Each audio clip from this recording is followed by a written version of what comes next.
Donc bonne soirée à tous et à toutes. C'est un grand plaisir à chaque fois de vous voir tous les soirs, tous les mercredis soirs, parce que je sais que vous faites des grands efforts pour venir. Je sais qu'il y en a qui ont le travail, il y en a qui sont à l'armée, il y en a qui sont des jeunes parents et qui font garder leurs enfants pour venir au shiur. Et ça, c'est très touchant pour moi parce que ça me permet de savoir quelle valeur vous donnez à la Torah et à ma Torah, c'est particulièrement parce que c'est celle que j'enseigne. Et du coup, je voulais vous remercier déjà. Merci beaucoup de vous déplacer à chaque fois. Et donc voilà, Bezrat Hashem, ce soir, j'ai commencé à traiter un sujet très sympathique. C'est le sujet de la vache rousse. Vous savez qu'à Kadosh Baruch Hu, c'est très original, ouais, Parashat Troukat, la vache rousse, original. Mais c'est très particulièrement intéressant parce qu'on va voir que c'est quelque chose d'absolument extraordinaire pour toute notre vie. Vous savez qu'à Kadosh Baruch Hu nous a donné 3 sortes de mitzvot. Il nous a donné les Eduyot, les Mishpatim et les Chukim. C'est quoi la différence entre chacun? Les Eduyot, c'est les mitzvot qui sont comme témoignages, et doutes. C'est quoi les mitzvot qui sont comme témoignages? Par exemple, Shabbat, Pessah, Sukkot, tout ça, ce sont des édoutes. Pourquoi? Parce que tout simplement, nous témoignons. On fait un témoignage qu'Hachem nous a sorti d'Égypte. Nous témoignons qu'Hachem nous a fait habiter dans le désert, dans la Nakavod, par Sukkot. Nous témoignons qu'Hachem a créé le monde en 6 jours. Le 7e jour, Hachem s'est reposé, et donc, par là, on fait le Shabbat. Donc, il y a des mitzvot qui s'appellent les Eduyot. Il y a des mitzvot qui s'appellent les Mishpatim. C'est quoi les Mishpatim? C'est en fait tout ce qu'un homme aurait compris de par lui-même, par la logique humaine aurait permis de penser. Et ben ça, c'est ce qu'on appelle Mishpatim. Par exemple, vous savez qu'avant même de devoir faire la Torah, les hommes avaient l'obligation de devoir faire des Mishpatim. Pourquoi? Parce qu'on voit qu'une des 7 mitzvot des Bnei Noach, des Goïm, et ben qu'est-ce qui se passe? C'est de devoir faire des dinim, devoir faire des bâtés dinim, des tribunaux. Les tribunaux, c'est marqué que Shimon et Lévi, Shimon et Lévi, vous connaissez l'histoire. C'est Dina, la petite sœur, elle s'est fait violer par Shrem. Shrem. Et qu'est-ce qui s'est passé? Quand elle s'est fait violer par Shrem, ils sont arrivés, les frères, ils ont arrivé, ils ont dit voilà, faites la bride et tout, faites la bride. On débarque dans 3 jours. Et ils ont éclaté tout le monde. D'accord? Il ne restait plus un homme vivant. Comment c'est possible? C'est parce que t'es énervé, t'as le droit de tuer tout le monde. Genre t'es énervé, tu tues tout le monde. Ah, c'est vrai qu'elle t'énerve, qu'est-ce qui t'arrive? Non, parce que tout simplement, Shimon et Lévi, comment ça se fait qu'ils ont condamné à mort toute la province, parce que tout simplement, une des 7 lois de Noachik, une des 7 lois des Bnei Noach, c'est quoi? C'est de faire des mishpatim, des batédinim, des tribunaux. Et eux, ils n'ont pas fait de tribunaux. Et parce que vous n'avez pas fait de tribunaux, alors sachez que vous êtes condamnable à mort. Vous êtes condamnable à mort. Et qu'est-ce qui se passe? À Kadosh Baruch Hu, ils ont jugé que Shimon et Lévi ont jugé que tous les hommes sont condamnables à mort parce que tout simplement ils ne savaient pas respecter une des 7 lois noachiques. Donc on voit que le fait de devoir faire les mishpatim, les sont des mishpatim, et ben qu'est-ce qui se passe? C'est une logique, c'est la logique humaine. Et dans cette même logique humaine, et ben malgré tout, on nous demande de le faire depuis avant même Matan Torah. Très bien. Troisième sorte, ce sont quoi? Ce sont les chukim. C'est quoi les chukim? Ce sont des décrets divins. Décret divin, c'est-à-dire que je pense que ce serait très difficile pour nous de s'imaginer que quand arrive le mois de Tishri, on va commencer à devoir choisir un loulav.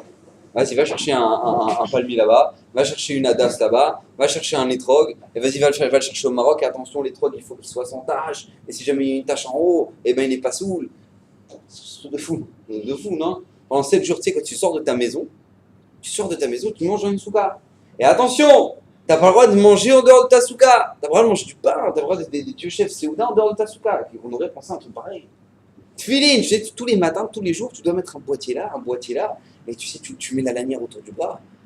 Moi, j'ai déjà eu des gars qui m'ont demandé, mais c'est quoi ce truc là que vous mettez? C'est-à-dire que c'est pas la logique humaine du tout de faire un truc pareil. Ça, c'est ce qu'on appelle les chukim. Vous savez que les chukim, nous dit la Gemara dans l'Yerushalmi, elle nous dit que, par exemple, manger du cochon, on ne doit pas dire ah, le cochon, c'est pas bon. Ah non, j'aime pas le cochon, c'est gras, c'est machin, truc et tout. D'accord? On n'a pas envie de dire ça. On dit peut-être le cochon, c'est très bon. Ouais. D'ailleurs, ça m'étonnerait si jamais maintenant on n'aurait pas une Yitzhara de manger un Big Mac. Ouais, je vois que tous les goïms ils kiffent le Big Mac. Ouais, donc on peut pas commencer à dire non, le cochon, c'est dégueu, c'est le cochon. Ouais, arrête de te la jouer. Tu aurais fait un Big Mac, d'accord? Tu serais bien fait un Big Mac. Donc qu'est-ce qui se passe? On ne dit pas que c'est dégueu, mais dis tout simplement c'est bon. C'est vrai, c'est très bon. Maniassé, qu'est-ce que tu veux que je fasse? Hachem m'a dit que je dois pas le faire. Ça, c'est ce qu'on appelle les chukim. Ça, cet état d'esprit-là, vous comprenez qu'on ne peut pas faire dans les mishpatim. Le mec, on lui dit respecte ton père et ta mère. Ouais. Il dit attends, moi, mon père, je rêverais de lui cracher dessus. Ouais. Mais qu'est-ce que tu veux? Hachem m'a dit de respecter mon père. Alors c'est vrai, les maasés, c'est peut-être joli ce que tu dis. C'est vrai, tu respectes ton père. Mais en attendant, tu es profondément pourri. C'est-à-dire que je rêverais d'éclater mes parents.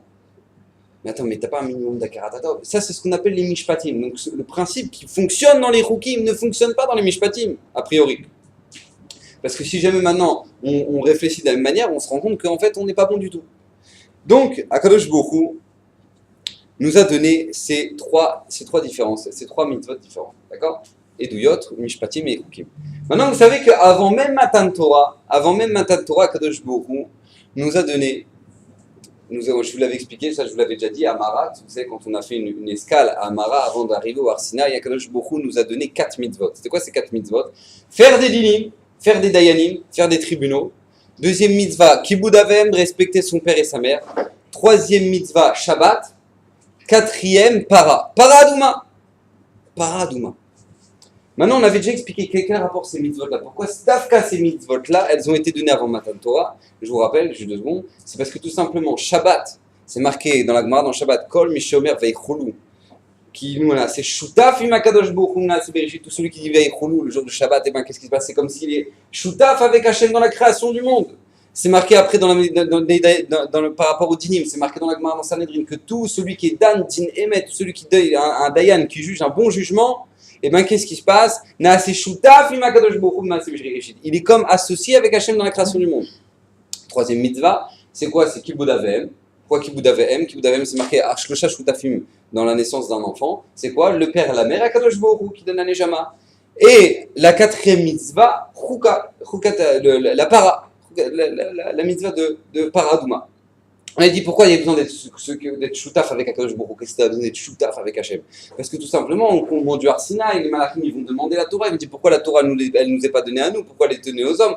Tout simplement, Akadosh Baruch Hu il voulait nous faire shoutaf avant même Matan Torah avec lui, dans la création, depuis la création du monde, pour pouvoir nous donner la Torah. Maintenant, on avait demandé, mais comment ça se fait, comment c'est possible que quoi Akadosh Baruch Hu nous a donné comme quatrième mitzvah, la mitzvah de Paradouma. Paradouma la vache rousse. Quel rapport maintenant la vache rousse dans l'histoire? Tout simplement, comprends que si tu veux recevoir la Torah, il y a des choses que tu ne comprends pas. Il y a des choses qui te dépassent complètement. Tu vas recevoir la Torah. Pour toi, la Torah, c'est vrai, c'est joli. On est tous là, on est tous rassemblés, on est tous, voilà, la table de Shabbat, c'est sympa, il y a toute la famille qui est là, et puis vraiment, on a vraiment des occasions, ouais, les patos, ils se marient pas, donc ils se réunissent même pas dans les mariages, mais nous, on se marie, donc du coup, on se voit toujours, on passe à bar mitzvah de lui, à la truc de l'autre, et ça, c'est beau, être juif, c'est beau. Alors, Hachem, il a dit, de peur qu'on ne pense que ça, Hachem, il a dit, sache qu'il y a des choses que tu vas pas comprendre. Et je te demande de les faire même si tu ne les comprends pas, comme la mitzvah de Para-Adouma. Maintenant, a priori, c'est très compliqué de comprendre. Qu'est-ce que ça veut dire cette mitzvah-là? Para-Adouma, mitzvah de Para-Adouma. Qu'est-ce qu'il y a de difficile? En quoi c'est un chok? C'est marqué Zot Chukat Torah. Zot Chukat Torah, c'est le décret de la Torah, Para-Adouma. Mais qu'est-ce qu'il y a comme décret de la Torah que tu ne comprends pas dans Para-Adouma? Il y a un Rashi Mefouraj dans la Parashat HaShavua. Rashi Mefouraj, il explique tous les détails de la Para-Adouma. Tous les détails. Si tu veux comprendre c'est quoi Paradouma, eh ben je vais t'expliquer. Alors je te dis pourquoi c'est une Paradouma. Alors tout simplement, parce que puisque maintenant il dit Rachid, c'est là-bas, juste avant le dernier passouk avant le Pérek 20, c'est marqué là-bas.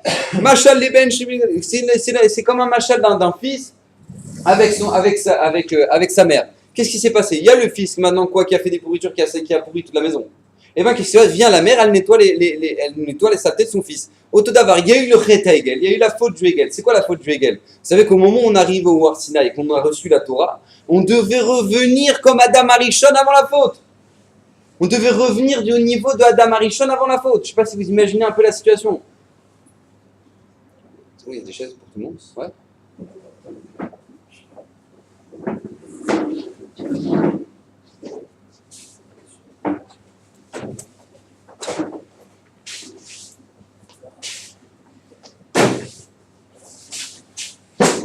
Donc qu'est-ce qui se passe au moment de Paradouma, au moment du don de la Torah, Matan Torah, au moment de Shat Matan Torah, qu'est-ce qui se passe? On devait revenir avant la faute d'Adam Arishon. Je ne sais pas si vous avez ce que ça veut dire la faute d'Adam Arishon.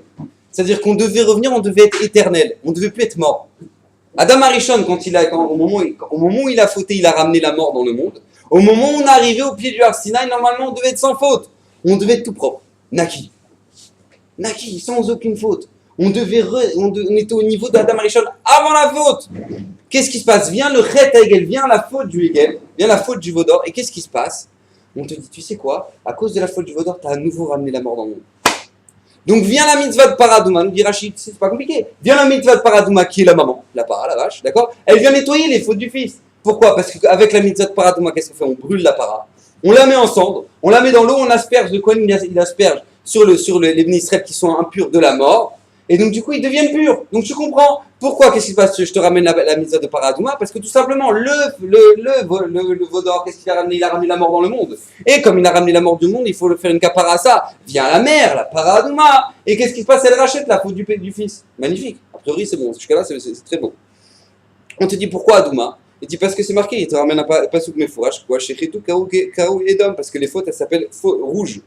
Quand on synonyme la couleur synonyme des fautes, c'est le rouge, donc c'est para Adouma. Tmima, pourquoi Tmima? Al-Shem Israël Shayut Mimim, comme l'homme Israël qui était sans faute. Avant la faute du Chet Hegel, le homme Israël il était sans faute. Et à cause du fait qu'ils ont fauté, alors du coup ils étaient plus Mimim, ils étaient plus purs. Et donc qu'est-ce qui s'est passé? Vient la para Adouma qui est sans faute pour les rendre à nouveau impurs. Super logique, impeccable, on continue. Il dit, c'est qui va faire la para Adouma? C'est Eleazar à Cohen. Pourquoi Eleazar à Cohen? Pourquoi le fils de Aaron à Cohen?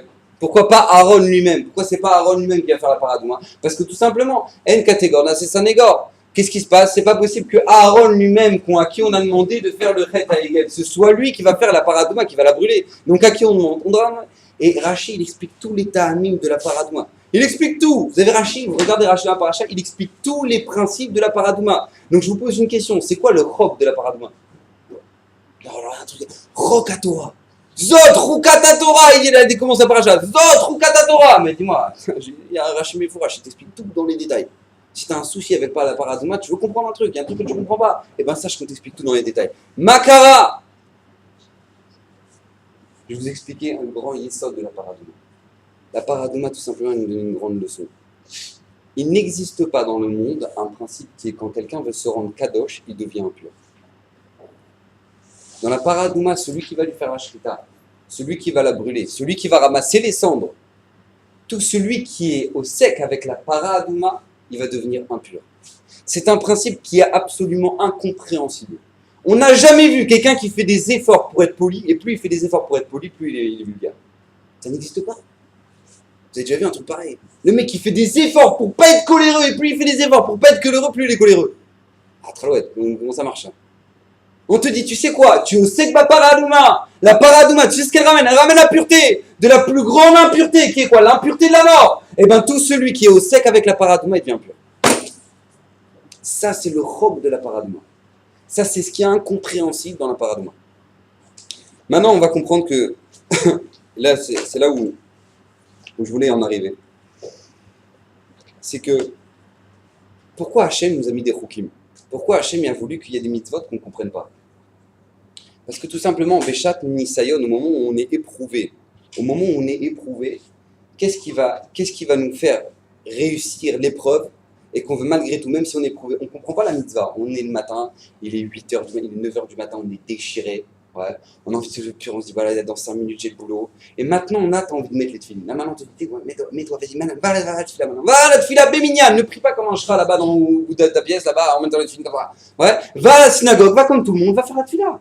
Qu'est-ce qui va maintenant, à ce moment-là, qu'est-ce qui va maintenant te permettre d'être mitgaber, de réussir? C'est quoi? C'est la émouna que t'en as Hachem. Hachem, il te demande des fois, efface ton esprit. Arrête de réfléchir pendant 15 000. Arrête de réfléchir tout le temps. Arrête de réfléchir. Des fois, arrête de réfléchir et dis pourquoi je fais ça? Parce qu'Hachem m'a demandé Nekuda. Ça, c'est le tzorer des Choukim.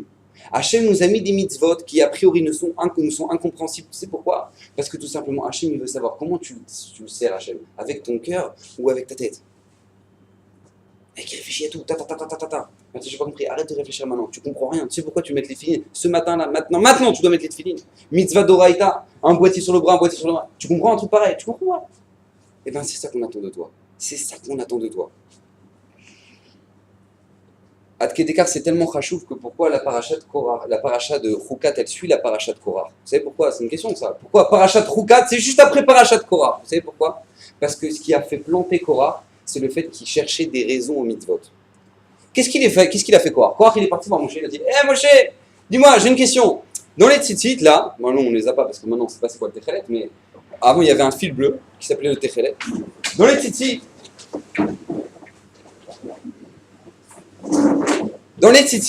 qu'est-ce qui se passe? Il se passe quelque chose de très spécial. Voilà, et ben tu sais, t'as un fil bleu. Et Korah, il est parti voir Moshe, il a dit hé, dis-moi, Moshe, j'ai une question. J'ai compris. Un fil bleu, là, un fil bleu, c'est pourquoi? N'est-ce pas que quand tu vois le fil bleu, eh ben tu vois la mer, parce que c'est bleu, donc tu vois la mer. Et une fois que tu vois la mer, alors tu vois le ciel. Et une fois que tu vois le ciel, tu vois le trône céleste. Donc tu te rappelles qu'il y a Hachem. Elle est belle, très bien, impeccable. Maintenant, moi, Korah, il est arrivé, il a dit, maintenant je pas compris. Maintenant, si je mets tout le talit en bleu, tout le talit, il est bleu maintenant. J'ai besoin de mettre un fil bleu. Hein, qu'est-ce que t'en penses, Chouché? J'ai besoin de mettre un fil bleu? J'ai dit, mais vadaï, même s'il est multicolore, ton talit, quel rapport maintenant? Il fait, tu vois, de quoi tu parles, c'est même pas de quoi tu parles. Ouais. Si j'ai un tzitzit bleu, si un fil bleu, il te rappelle la mer, il te rappelle le ciel, il te rappelle le Kissa Kavod, alors un talit tout bleu, le mec, il te rappelle la mer, c'est une mer. D'accord, il est en mer, il est en bleu. Donc maintenant, qu'est-ce qui se passe? Tu vois, il est en bleu, donc il y a plus forte raison de se rappeler la mer, et plus ça te rappelle la mer, ça te rappelle le ciel, et ça te rappelle le Kissa Kavod. Qu'est-ce qui a planté Korah? C'est son tralwed. C'est le fait qu'il cherchait des raisons au mitzvot. Tu cherches des raisons au mitzvot. Mais j'ai pas compris. Ta logique, Korah, elle est débile. Je vais te dire pourquoi elle est débile. Tu peux voir, il y a une ouvda, une réalité, un phénomène extraordinaire, c'est qu'il peut y avoir des milliers de gens en face de la mer et pourtant ils ne pensent pas à Hachem. C'est fou ça, non? Il y a des milliers de gens qui vont à la plage et pourtant ils ne pensent pas à Hachem. Mais comment ça se fait? Tu es en face de la mer. Tu es en face de la mer. Tu vois la mer, tu vois le ciel et tu vois le Kissa Kavod. Comment c'est possible? Tu ne penses pas à Hachem. Il y a une question, non? Il y a une question. Donc on voit que Korah, ta logique, elle est complètement débile. Ne commence pas à chercher parce que tu vois du bleu, alors tu vas te rappeler la mer, tu vas te rappeler le ciel, tu vas te rappeler la Kadosh Baruch Hu. C'est pas logique. Et là, t'as pas compris, Korah, que qu'est-ce qui te permet de penser au Kissa Kavod? Je vais te dire ce qui te permet de penser au Kissa Kavod. C'est tout simplement le fait que quoi? La ségoula du tzitzit. Parce que le mitzvah de tzitzit, c'est un roc. Parce que la mitzvah de tzitzit, c'est un roc. Je l'ai dit.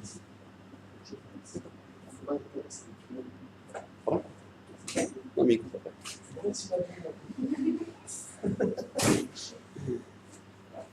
Et donc, qu'est-ce qui se passe? C'est quoi la ségoula des tzitzit? C'est pas le fait que tu as le fil bleu, quand tu vois le fil bleu, tu vois la mer et tu vois le truc. C'est quoi le fait que maintenant tu vois le fil bleu? C'est vrai, mais ça te rappelle. Mais qu'est-ce qui te rappelle Hachem? La ségoula des tzitzit te rappelle Hachem. Parce que maintenant, la mitzvah de tzitzit, c'est un roc. On te demande, t'as un habit à 4 coins. Attention, pas 3 coins. Et pas 5 coins, mais 4 coins. Ouais, alors maintenant tu pourras avoir un million d'explications à ça. Mais non, on te dit, tu sais quoi, t'as un habit à 4 coins, tu mets des tzitzit et maintenant tu les portes. Et là, ça va te rappeler ça. Fais la mitzvah parce qu'Hachem ne te l'a demandé, pas parce que maintenant tu as des ta'amim. Korah, il s'est planté parce qu'il a cherché des raisons au mitzvot. Ah, parce que tu as commencé à chercher des raisons au mitzvot, alors tu avais des questions, tu n'as pas compris que Zot Rukat Torah, ça c'est le roc que la Torah te donne. Alors maintenant, vous savez que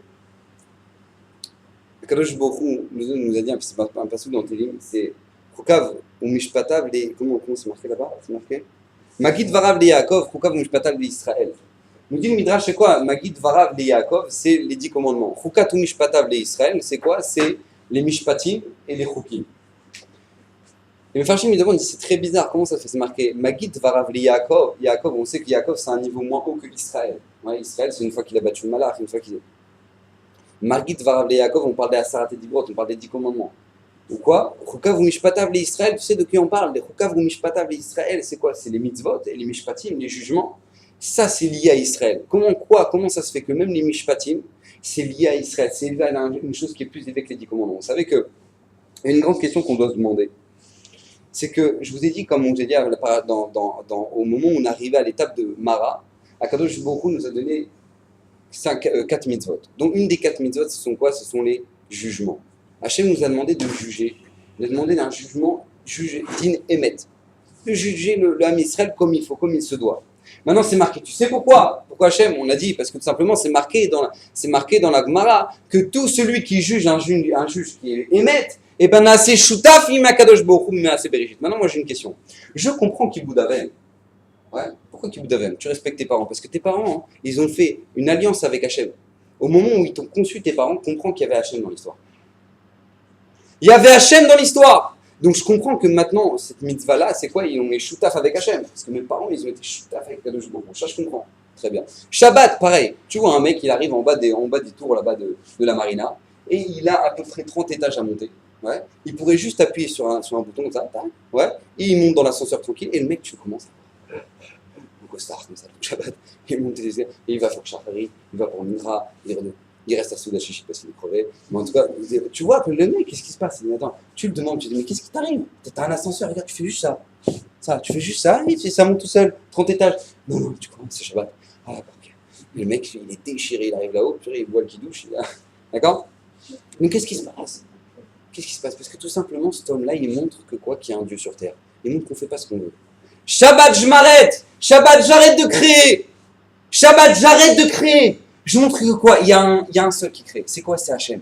Et il se débrouille très bien sans moi. Ça, c'est le témoignage qu'on fait le Shabbat. Le Shabbat, on arrête toutes les mélachot. On dit, mais t'es un débile. Le Shabbat, c'est le repos. Ah, mais Shabbat, c'est le repos. Alors, le repos, t'appuies sur un bouton. Mais t'as pas compris, on n'en a rien à faire de ton compte maintenant, parce que tout le monde entre soit reposé Shabbat. On te demande le repos de ta neshama. Le repos de ta neshama. Le Shabbat, on te demande que ta neshama, elle s'arrête de construire. Pourquoi? Arrête de construire. Arrête 39 mélachot de Shabbat, arrête de construire. Regarde, il y a un Dieu. Regarde, il y a un patron dans le monde. Il se débrouille très bien sans toi. Regarde, le monde, il tourne très bien sans toi. Là maintenant, tu fais un témoignage qu'il y a un Dieu sur terre. Donc tu deviens shutaf avec Akadosh Baruch Hu dans la création du monde. Parce que tu montres que c'est lui qui a créé le monde. C'est lui qui a créé. Pour faire un truc pareil, tu montres qu'Hachem, c'est lui qui a créé le monde. Donc je comprends, t'es shutaf. Maintenant, je vous pose la question. Celui, le Dayan, il est en train de juger, il réfléchit, maintenant il juge, il a fait toutes les marottes, tous les touches chrono, il est en train de réfléchir, maintenant il dit, oui, je pense que toi, tu lui dois 1000 shekels. Ah, mais non, je dois pas, si tu lui dois 1000 shekels, très bien. Maintenant, il devient shutaf avec Hachem. T'auras pas. Le mec, il a réfléchi. Il a étudié pendant 30 ans, il a étudié tout le chasse, tout le Shulchan Aruch, il connaît tout Rocher Mishpat. Il arrive maintenant, il a deux personnes qui sont en train de dire, ouais, toi, tu me dois 1000 shekels, non, ouais, moi, je ne dois pas, Il arrive, il dit, toi, tu dois 1000 shekels à lui. Alors, toi, tu deviens shutaf avec Hachem dans la création du monde. Quel rapport maintenant? Quel rapport? Quand tu es devenu shutaf avec Hachem dans la création du monde, quel rapport avec toi et Hachem dans la création du monde maintenant? Au moment où tu dis toi, tu dois 10 shekels. Quel rapport? Donc ça, c'est la première question Bezat Hachem qu'on va essayer de voir ce soir. Il y a un midrash, écoutez bien, deuxième question, il y a un midrash absolument incroyable. Le midrash, il dit quelle est la différence entre les tribunaux goy et les tribunaux juifs. Attention, quand je parle de tribunaux juifs, phrase Veshalom, je ne parle pas de ceux qui sont à Tel Aviv et autres, etc. Ouais, les tribunaux, parce que c'est ce qu'on appelle les tribunaux goy. Hein, jamais de la vie, Akadosh Baruch Hu voulait ce genre de tribunaux en Eretz Israël. Maintenant, moi, je vous parle des Beit Hadinim, des Rabbanim, des Dayanim, comme il faut. Maintenant, qu'est-ce qui se passe? Au moment où Akadosh Baruch Hu nous donne la Torah, il nous dit attention, vous savez c'est quoi la différence entre les Beit Mishpat des Goïm et le Beit Din des Juifs? Vous savez c'est quoi la différence entre les deux? Je vais vous dire. Un machal, écoutez bien l'histoire du Midrash, une magnifique histoire. Il y a un médecin, il débarque et il voit deux personnes sur un lit. D'accord? Deux personnes, un malade, un autre malade. Il débarque. Très bien, il regarde les pronostics, il regarde tout, super, impeccable, très très bien. Bon, alors tu sais quoi, il appelle l'infirmière et il dit regarde, lui, tu lui donnes ce qu'il veut. Ouais, ce qu'il veut, tu lui donnes. Lui, tu lui donnes que de la salade. D'accord? Lui, tu lui donnes de la salade et lui, tu lui donnes ce qu'il veut. Maintenant, l'infirmière, bon, elle ne comprend pas trop. Hein, ils sont dans la même chambre, carrément. Mais a priori, ils devraient avoir la même maladie, même truc. Bon. Qu'est-ce qui se passe? Au moment où elle sort, l'infirmière dit monsieur le docteur, je peux vous poser une question? Quel rapport? Pourquoi lui, il peut avoir un Big Mac et lui, à côté, il peut avoir que de la salade? Je voudrais expliquer. Lui, il va mourir bientôt. Donc autant qu'il mange. Ouais, qu'il se la kiffe avant de mourir et tout, parce qu'il va mourir bientôt. Alors que lui, maintenant, bientôt, il a juste du cholestérol qui est en train de s'élever et tout machin. Et qu'il mange de la salade, ça va lui faire du bien. C'est la différence, nous dit le Midrash, entre les Batédinim des Goïm et les Batédinim des Israël. Pourquoi? Il dit le Midrash, écoutez bien. Parce que les Batédinim des Goïm, ils sont morts. Et les Batédinim des Juifs, ils sont vivants. Alors, j'ai pas compris quel rapport. Un Juif, on meurt pas, nous. Genre, nous, on meurt pas. Non, tu sais quoi, eux ils meurent, alors du coup ça c'est le Batédinim. Quel rapport en plus une machal avec quel rapport? Tu sais quoi, eux ils sont morts et toi t'es vivant. Alors toi t'es vivant et ils sont morts. Quel rapport maintenant? Pourquoi ils sont morts et moi je suis plus vivant qu'eux? Quel rapport? En train de le mec il arrive, il dit voilà je dois 1000 shekels. L'autre il dit tiens tu dois 1000 shekels, toi tu dois un truc. Quel rapport? Quelle est la différence entre un bête mishpat d'un goy et un jeune d'un Yehudi? C'est quoi? Lui ils sont morts, eux ils sont morts et lui il est vivant. Ça c'est la deuxième question qu'il faudrait essayer de voir. Et Bezrat Hashem, la troisième question elle est comme ça, elle est toute simple. Au moment où on arrive dans Parashat Mishpatim, les Mefarshim me demandent, dit comment ça se fait que quand on arrive dans la Parashat Mishpatim, qui est la paracha juste après Yitro, du don de la Torah, on te dit, tu sais quoi, Parashat Mishpatim, on te donne, tu sais quoi, attention comment tu dois te comporter, comment tu dois ne pas voler, ne pas prendre, ne pas convoiter, ne pas faire de ribit, ne pas... toute la paracha de Mishpatim, on te dit, tu sais à quoi elle est collée? Elle est collée par rapport au Misbéar, par rapport à la parachat Misbéar, que c'est la fin de la parachat Yitro. On te dit, tu sais pourquoi? Il dit Rachid, tu sais pourquoi? Pour t'apprendre, il dit le Midrash, que tout simplement, que les Batédinim, les Dayanim, dans le Beth Amikdash, tu les colles au Misbéar. Super. Et alors? Non mais sache, c'est tout. Sache que je te donne un endroit géographique, ouais, d'accord, c'est sympa, pour les Dayanim, qui doivent être à côté du Misbéar. Autre question, c'est marqué à la fin de Parashat Mishpatim. À la fin de la paracha, on attend la fin de la paracha, pourquoi? Pour te dire Naaseh. Ve'amu kol advarim asher diber Hashem Naaseh. Quand est-ce qu'on parle de Naaseh v'nishma dans la Torah? C'est même pas Parashat Yitro, la paracha du don de la Torah. C'est quand? C'est à la fin de la Parashat Mishpatim, une fois qu'on a donné tous les dinim. Naaseh v'nishma, on le donne à la fin. Parce qu'on va dire la Parashat Yitro, quel rapport maintenant à la fin de la Parashat Mishpatim? Alors, Bezrat Hashem, on va arriver à un grand yesod pour toute la vie. Akadosh Baruch Hu nous a donné les mitzvot, c'est vrai. Il nous a donné les mitzvot. Maintenant, il y a des mitzvot qu'on a dit, des chokim qu'on ne comprend pas, et des mitzvot que l'on comprend. Akadosh Baruch Hu vient te dire, sache que même dans les mitzvot que tu peux comprendre, sache que tu ne les comprends pas. Je te colle la paracha du Misbéar, de l'autel dans le Beth Amikdash, avec quoi? Avec les Mishpatim, pour t'apprendre que le Batédinim, ils doivent se tenir à côté du Misbéar. Et alors? Je vais te dire la réponse. Je vais te dire c'est quoi? Et alors? C'est que de la même manière que tu pourras jamais comprendre comment fonctionne un korban, qu'au moment où tu arrives avec un korban, que toi maintenant tu as allumé la lumière pendant Shabbat, t'es chayav, involontairement bien sûr, que tu arrives comme ça, khatat, t'es chayav khatat, et que tu t'es galéré depuis Ashdod, t'as amené ton korban, et puis tu arrives à Yerushalayim, et que maintenant tu dois faire ton korban khatat, parce que tu as été mechalel Shabbat, involontairement. Tu ramènes ton korban et ton korban, maintenant le Kohen il va en faire la shrita, il va en prendre la graisse, il va prendre le sang, il va le jeter sur le Misbéar. Tu comprends quelque chose là-dedans? Est-ce que tu comprends quelque chose de ce qui se passe? Alors c'est vrai, tu pourras toujours donner des explications. Oui, mais tu comprends, alors c'est vrai, les Mishpatim ils expliquent, les Midrash ils expliquent. C'est que c'est toi qui aurais dû à la place du korban et à travers ça tu fais tchouva, etc. C'est vrai, mais comment tu pourras comprendre toute la profondeur du korban? Tu pourras la comprendre ça. Est-ce que tu es capable de comprendre un truc pareil? Que tu prends le sang du korban et tu le jettes sur le coin du Misbéar. Tu as compris à quoi on joue là? Une bataille d'eau. Tu prends le Misbéar, tu prends la shrita, tac, et tu prends le sang, et le sang tu prends, tu jettes sur le côté du Misbéar. Mais à quel rapport là? T'es en train de reprendre le mur, qu'est-ce qui t'arrive? Tu prends la graisse, attention la graisse tu la coupes bien, et la graisse et le sang, tu l'emmènes sur le Misbéar, tu la fais brûler, et l'autre tu fais ça, et truc, tu comprends quelque chose à ça? Alors c'est vrai que tu comprends qu'il y a des choses qui sont extraordinaires, qui est que tout simplement dans un korban, il y a quoi? Il y a le minéral, le végétal, l'animal et l'homme qui sont liés. Parce que tout simplement on ramène sur quoi? Sur le misbéar qui est fait de pierre. On ramène un animal qui est quoi? Qui est végétal, qui est animal. On te ramène qui s'est brûlé par du bois, qui est quoi? Qui est le feu. Et qu'on te ramène qui est un homme qui fait mitvadé. C'est vrai maintenant c'est quelque chose d'inimaginable. Et tout ça, ça retourne à quoi? À la poussière. Que quoi? Que le commencement. C'est vrai, t'as des trucs de fou dans le korban. C'est vrai. Mais est-ce que tu comprends la profondeur de truc? Tu pourras jamais comprendre. Alors de la même manière que tu pourras jamais comprendre la profondeur d'un korban, sache que tu pourras jamais comprendre la grandeur d'un mishpat. Quand Akadosh Baruch Hu te demande, tu sais quoi? T'as un blindé, il est venu chez un clochard et il lui a volé 10 shekels. Maintenant on arrive au Beth Mishpat, on dit il m'a volé 10 shekels. On dit monsieur vous n'avez pas honte, vous roulez en merco et vous volez 10 shekels. Eh ben vous donnez 100 monsieur, vous n'avez pas honte de faire un truc pareil? On te dit non, t'as volé 10 shekels, tu donnes le double. Kefel, 20 shekels, c'est tout, tu lui rends. Maintenant un clochard, il n'avait pas de quoi manger, il va voler un blindé. Que le mec il s'en contrefou et qui vient de claquer 1 million dans un match de foot, le mec il s'en tape complètement de son argent. Il a volé 10 shekels, il arrive devant le mishpat, on te dit, eh monsieur, vous avez volé de l'argent. Et alors? Eh ben tu dois 20 shekels, mais j'ai rien à manger. Baba, tu dois 20 shekels. Mais il s'en fout de son argent, il vient de claquer 1 million maintenant, il s'en fout. Baba, tu dois 20 shekels. T'arrives à comprendre un truc pareil? Même les mishpatim, c'est des roukim, il dit à Kadosh Baruch Hu. Sache que tout ce que tu peux comprendre dans la Torah, même ça c'est un mishpat, même ça c'est un roc. Quand t'arrives un homme qui a mangé de la graisse, et que maintenant la graisse d'une viande, de la viande, on va pas prêcher maintenant, elles sont bien shritées, mais... et que maintenant il a mangé un kazaït. Le mec, qu'est-ce qui se passe? Il a mangé un kazaït de graisse de viande. Et qu'est-ce qui s'est passé au moment où il a mangé? Qu'est-ce qu'il a fait? Il a dit voilà, les chiens me coûtent jamais, j'ai un truc, il a dit voilà, je suis une belle avéra, je kiffe ma race, c'est tout, tac, il est en train de la manger. Maintenant, qu'est-ce qui se passe? Nous, on le prend, on le fouette au Beth Amikdash, 39 coups. 39 coups. Ah, t'avais des témoins qui ont vu ça, et on t'a prévenu, attention, c'est une arvéra grave que tu fais. Et à côté de ça, t'as un mec qui a faim. Il dit, j'ai faim, franchement, faut que je mette un truc sur la faim. Ouais, mais je sais que c'est ça, je sais que c'est pas bon, mais bon, malgré tout, faut que je le mange et tout. Attention, ça, c'est ce que t'es en train de faire. Oui, je sais, je sais. Et le mec, il le mange, et ben le mec, il se tape 39 coups, autant que l'autre. Comment ça se fait? Comment ça se fait? Comment c'est possible un truc pareil? Parce que tout simplement, c'est ce qu'on appelle un mishpat, et le mishpat, c'est un roc. C'est un roc, même si tu ne le comprends pas, c'est comme ça que ça marche. Akadosh Baruch Hu, il attend que quoi? Que quand tu abordes la Torah, attention, même les mishpatim doivent être des rokim.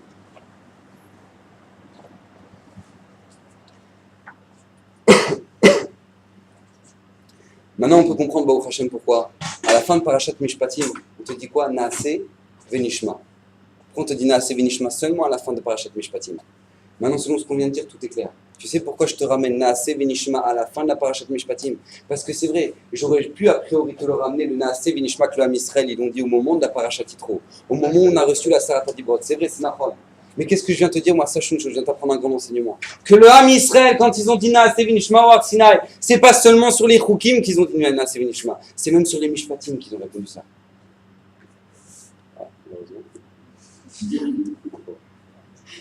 C'est même sur les Mishpatim qu'ils ont répondu ça.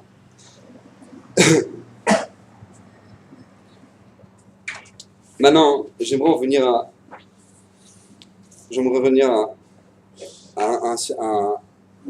une clé, une clé qui est essentielle pour nous. Pourquoi c'est tellement chachouf? Je vous pose la question. Pourquoi c'est tellement chachouf que même dans les Mishpatim, on ne comprend pas ce qui se passe? Pourquoi Kadosh Baruch Hu veut que même quand maintenant, pas seulement dans les Chukim, pas seulement dans Parashat Para, pas seulement sur la mitzvah comme Tfilin, etc., qu'on ne comprend pas. Hachem veut même que dans nos Mishpatim, on ne comprend pas. Pourquoi Hachem nous laisse dans le flou? Pourquoi Hachem ne nous permet pas de tout comprendre? Nous dit le Rav d'Esther à l'Anisot Gadol, il dit le Rav Yerucham, il dit, vous savez, c'est quoi le si à Chorma, genre le top de la Chorma, c'est de comprendre, écoutez bien la réponse, c'est de comprendre que tu ne connais rien. Prendre conscience que tu ne comprends rien. Je vous explique. Même Moshe Rabbeinu, au moment où il est arrivé en haut du Har Sinaï, Moshe Rabbeinu, même à lui, on a expliqué le sod de Paradouma, qui était le seul homme sur terre, qui a su comprendre, qui a réussi à comprendre qu'Akadosh Baruch Hu lui a donné ce cadeau de comprendre Paradouma, même à lui, au moment où il demande à Akadosh Baruch Hu, dévoile-toi à moi, il est Lo Yireh Ni Adam Vachai. Un homme ne peut me voir et vivre. Même à Moshe Rabbeinu qui comprenait tout, qui savait toute la Torah, même à lui, Akadosh Baruch Hu lui a dit, sache que tu ne pourras pas tout savoir. Pourquoi? Je pose la question, pourquoi? Quel intérêt? Vous savez, c'est quoi la réponse? Vous savez que dans notre vie, on a beaucoup de questions. On a des souffrances, on a des tsarotes, on a des questions qu'on ne comprend pas. Le Chafetz Chaim, il donne un grand yesod, il ramène un yesod extraordinaire. Il dit par exemple, vous voyez quelqu'un qui arrive en fauteuil roulant. Il est en fauteuil roulant, il est grave malade, il ne peut pas bouger, c'est un légume. Nous maintenant, qu'est-ce qui se passe? On dit, mais Hachem, pourquoi t'as fait ça? Pourquoi Hachem t'a fait ça? Pourquoi ton souffrance? Pourquoi lui maintenant, sa vie, elle est là-dedans? Le Chafetz Chaim, il dit, mais qui tu es toi, Bichlal, pour te poser cette question-là? Miyamar Lecha! Moi, je vais te dire la réponse. Parce que lui, dans la vie d'avant, il avait volé 10 shekels. Et maintenant, qu'est-ce qui se passe? Parce qu'il a volé 10 shekels, Akadosh Baruch Hu l'a fait revenir dans ce monde-ci. Et lui, quand il a dit, quoi? Je vais recommencer 120 ans pour 10 shekels. Mais Hachem, je t'en supplie, faites que je ne puisse jamais rien toucher, je ne puisse jamais rien dire, que je fasse aucune avéra et que je revienne pour faire mon tikkun. Nekuda! Et nous, on vient et on prie. Hachem, guéris-le. Hachem, guéris-le. Hachem, guéris-le. Mais Miyamar Lecha, c'est peut-être lui qui a demandé ça avant. Les gens, ils ont des problèmes de parler, ils disent, je ne comprends pas, je suis toujours à la dèche, je suis toujours en galère. Mais c'est peut-être toi qui l'as demandé, il dit le Chafetz Chaim. C'est peut-être toi qui l'as demandé avant que tu viennes dans ce monde. Que qu'au moment où tu étais au Mishpat, on t'a dit, mais tu sais, tu vas revenir. Tu étais un gros blindé dans la vie d'avant et tu as fait n'importe quoi de ton argent. Et tu dis, je t'en supplie, Hachem, ne m'emmène pas au Guéhinom. Fais-moi revenir, et quoi? Et pas beaucoup d'argent. Pas le misayon de l'argent. Et c'est toi qui l'as demandé. Et après, maintenant, tu fais tous les chez mes coups. Alors attention, délim de l'argent. C'est peut-être toi qui l'as demandé avant. C'est peut-être toi qui l'as demandé dans la vie d'avant. Qu'est-ce que t'en sais? Alors je dis pas Chazé Shalom qu'il ne faut pas prier pour les cholim, parce qu'on ne sait pas. On ne sait pas. C'est vrai que c'est un petit coup. Ça les fait souffrir. Et nous, on doit faire notre part. Mais en attendant, eux, on ne sait pas. Comment tu peux accepter des épreuves dans ta vie? Tu veux que je t'explique comment tu peux accepter des épreuves dans ta vie? Quand tu comprends que tu ne peux pas comprendre. Quand tu comprends que tu ne peux pas comprendre. Vous savez c'est quoi la différence, elle dit le Midrash, vous savez c'est quoi la différence entre un Bet Mishpat de Goy et un Bet Mishpat d'Israël? Tu sais c'est quoi la différence? Pas que les Goïms, quand ils font un Bet Mishpat, c'est tout simplement pour la beauté de la vie, pour l'équilibre dans la société. On veut un Mishpat, pourquoi? On veut un Bet Din, pourquoi? Pour qu'il y ait un équilibre dans la société. C'est très important. Appelez la police, faites un test un jour. Et la police, on m'a volé une Lachmania. Ouais, vous pouvez venir. Alors, avant qu'ils viennent, ouais, il va te dire, attends, écoute bien.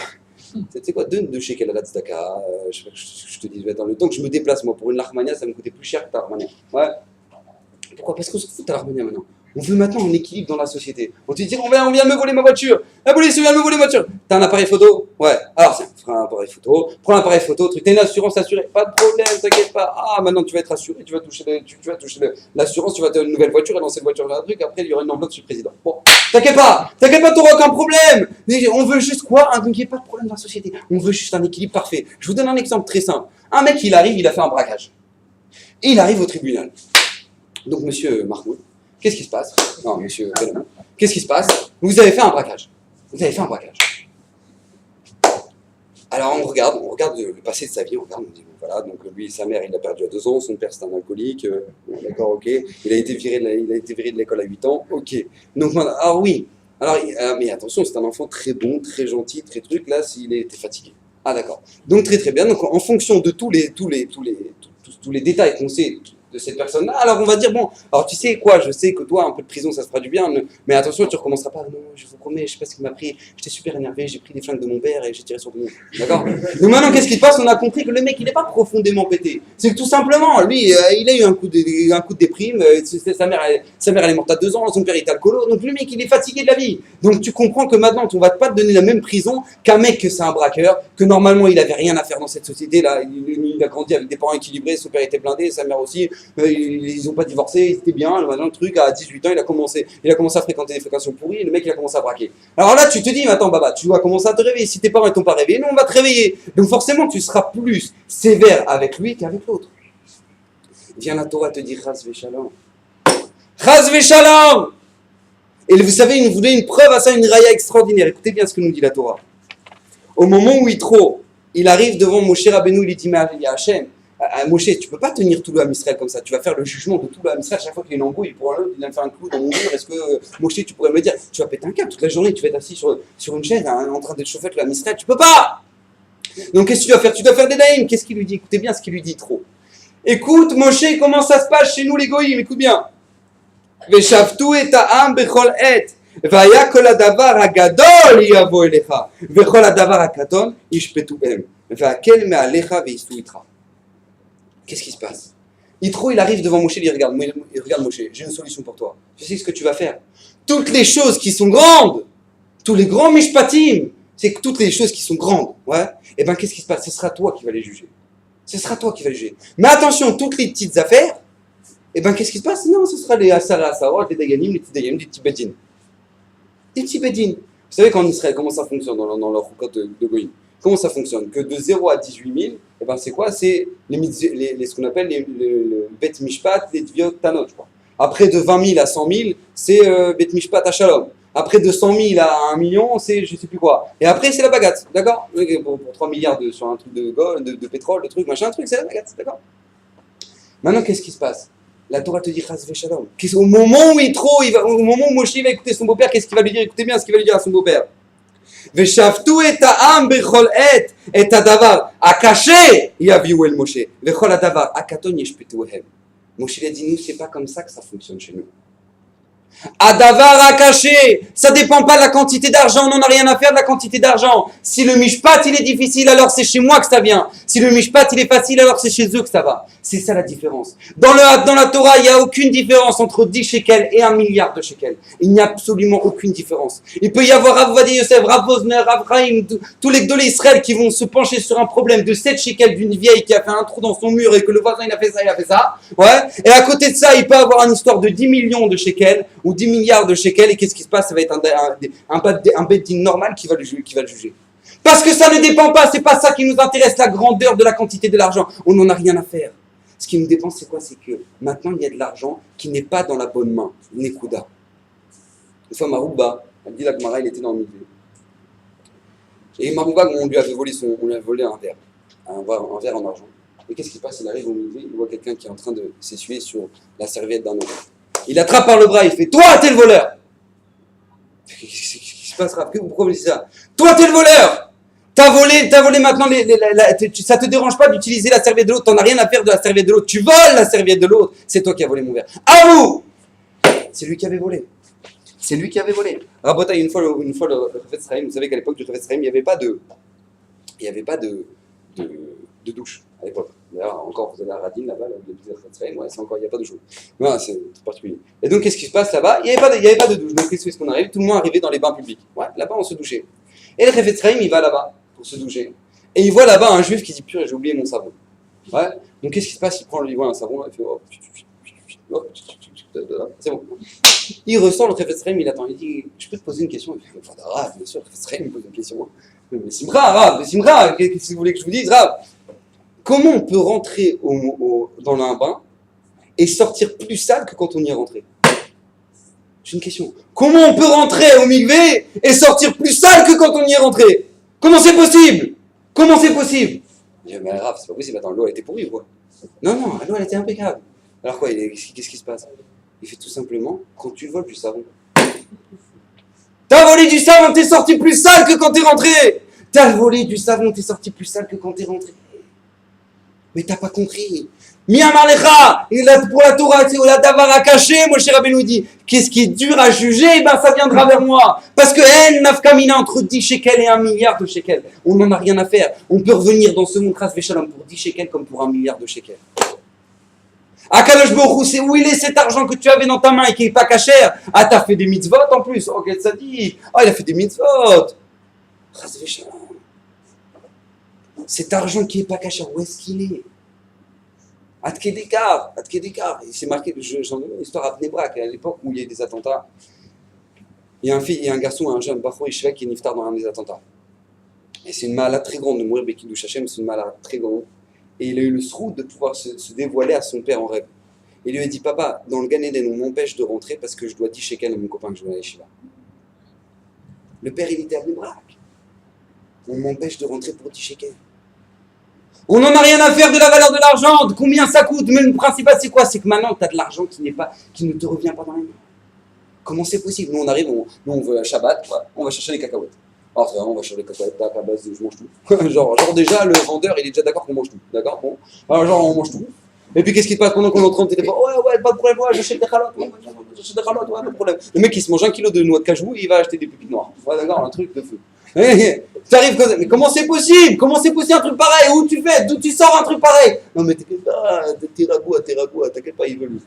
Il s'en fout, lui. Les rapports. Miyamar lecha, c'est moutard. Miyamar lecha, c'est moutard. C'est que c'est une halakha, c'est une halakha dans les poskim. Quand on roule en voiture et que c'est l'hiver et qu'il y a des flaques d'eau, les mecs, ils sont tapes de tout. Ouais, ils roulent sur la flaque d'eau, ils arrosent tout le monde. Tu sais que tu dois le pressing à chacun. Tu dois le pressing à chacun! T'as trempé tout le monde, tu dois le pressing à chacun. Ah mais moi je me rappelle pas qui c'est, comment je sais? Eh ben tu dois donner la valeur de pressing dans une tzedaka. Tu dois donner la valeur d'un pressing dans une tzedaka. C'est quoi, tu sais pas? T'as été mazik et tu sais pas où c'est. T'as été mazik, tu sais pas où est-ce tu sais pas qui c'est que t'as été mazik, ben tu dois donner la valeur de la tzedaka, la valeur d'un pressing à la tzedaka. C'est comme ça que ça fonctionne. Chas v'shalom. Ça c'est un mishpat. Ça, c'est les choukim de la Torah. Quand Kadosh Baruch Hu nous demande, quand on aborde la Torah avec les choukim et les mishpatim, on te demande que même les mishpatim soient à tes yeux comme des choukim. Maintenant, je vais revenir à une nekuda qui est très importante et on va comprendre, ça nous permet de comprendre la situation de notre génération. Le Rav Dessler, il explique que lorsque Avraham Avinu, il est arrivé chez Elimelech, qu'est-ce qu'il dit à Elimelech? Écoutez bien ce qu'il lui dit.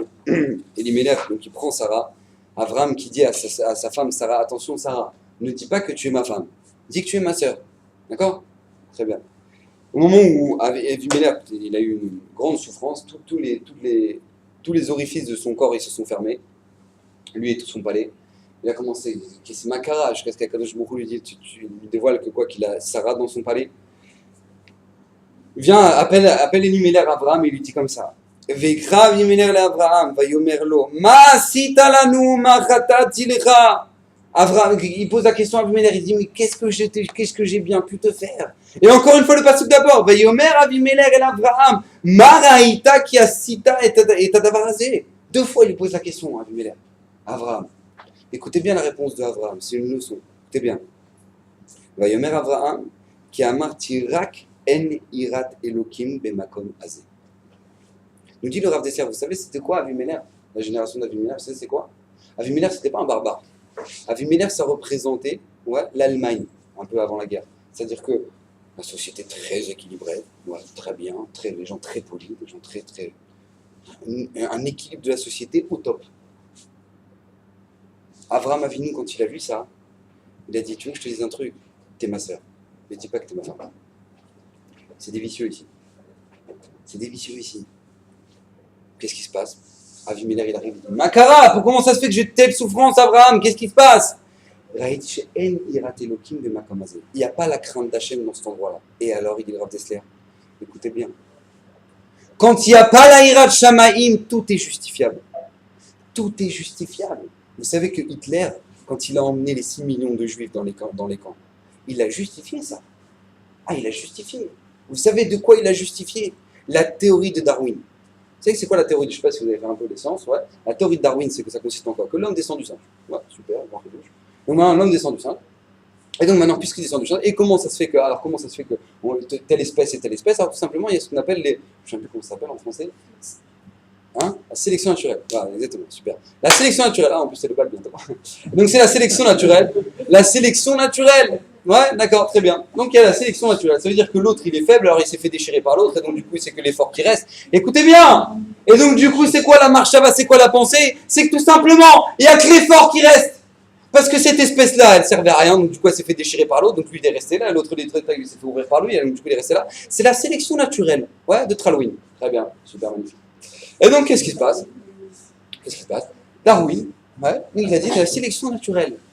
Venu Hitler, il a dit, mais tout simplement, c'est pas compliqué, c'est autre d'avoir encore maintenant. Il y a ce qu'on appelle une race inférieure qui s'appelle le juif, il y a une race supérieure qui s'appelle l'arien. Donc, on va les prendre, on va les mettre dans les chambres à gaz. C'est pas compliqué. C'est très réfléchi. Ça s'appelle la théorie de Darwin. Donc, il a justifié sa théorie. Et le mec, il a emmené des milliers de gens. Maintenant, il était en train de les ouvrir, les gens, dans les chambres à gaz. Mais le mec, attention, il était en costard. Tu verras jamais un SS avec sa chemise qui pend et tout. Jamais. Et le mec, il était impeccable. Abraham, quand il a vu ça, il a dit, mais combien d'hommes il est garois? Combien même nous, l'âme Israël, on a de la chance que dans nos mishpatim, ce soit des roukim. Même nos mishpatim, ce sont des roukim. Pourquoi? Parce que nous, on accepte qu'il y a un niveau, il y a un moment où l'homme ne comprend plus. Et s'il comprend, il délire. Je vous pose une question. Comment c'est possible que ça devient justifiable que maintenant, des milliers de gens qui s'aiment, des hommes qui s'aiment, des femmes qui s'aiment, ils dans la rue.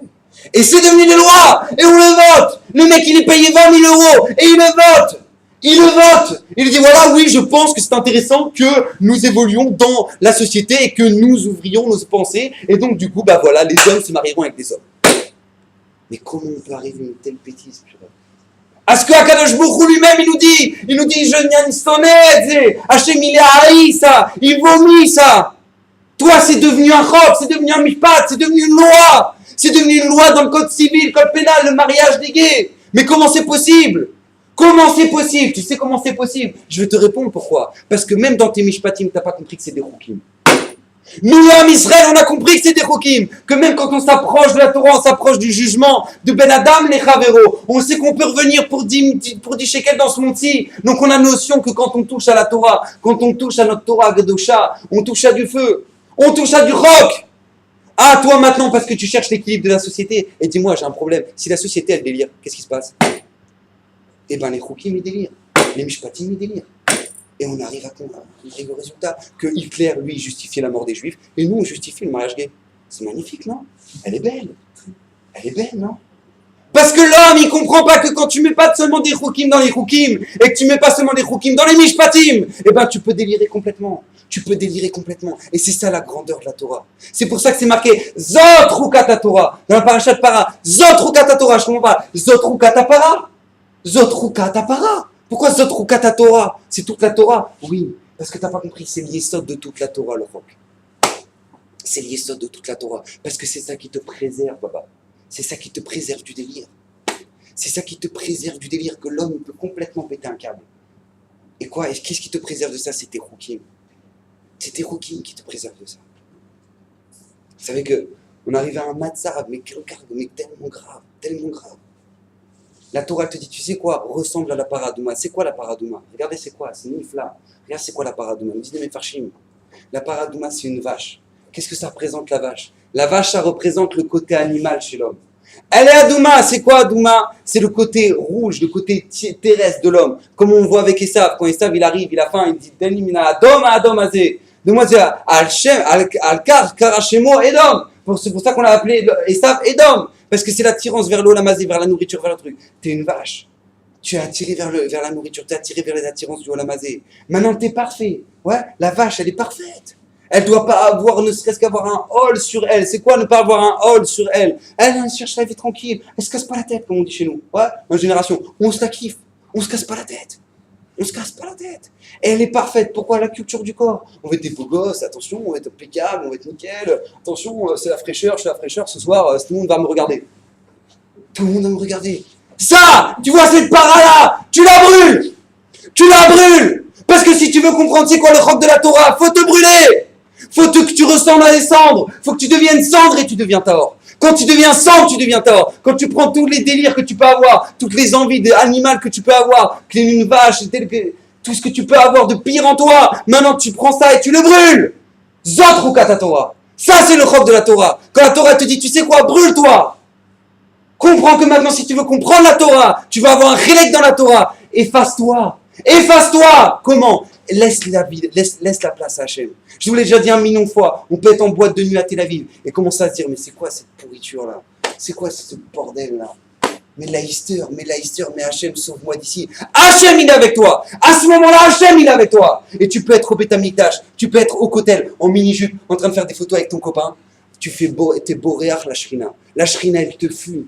La Shrina, elle te fuit. Toi, Beth Amikdash, la Shrina, elle te fuit. Elle te fuit, la Shrina. Parce que là où tu places Hachem dans ta vie, Hachem, il est présent. Là où tu places pas Hachem dans ta vie, Hachem, il n'est pas là. Zot Rukat Torah, tu sais quoi? Efface-toi complètement. Une fois que tu t'es effacé complètement, alors tu es devenu Tahor. Maintenant tu es devenu Tahor et t'es Raoul de rendre Tahor les autres. Bezrat Hachem qu'on soit zoré d'avancer, de se renforcer dans la Torah et qu'Hachem nous protège et fasse une Shabbat.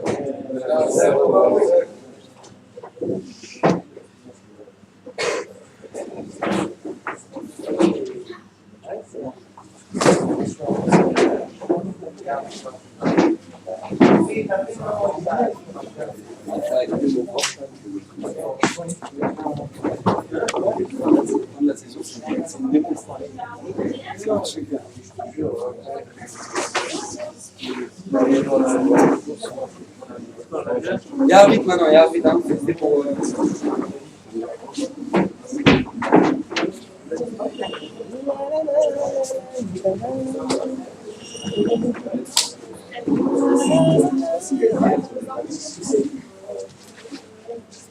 Ciao, ciao,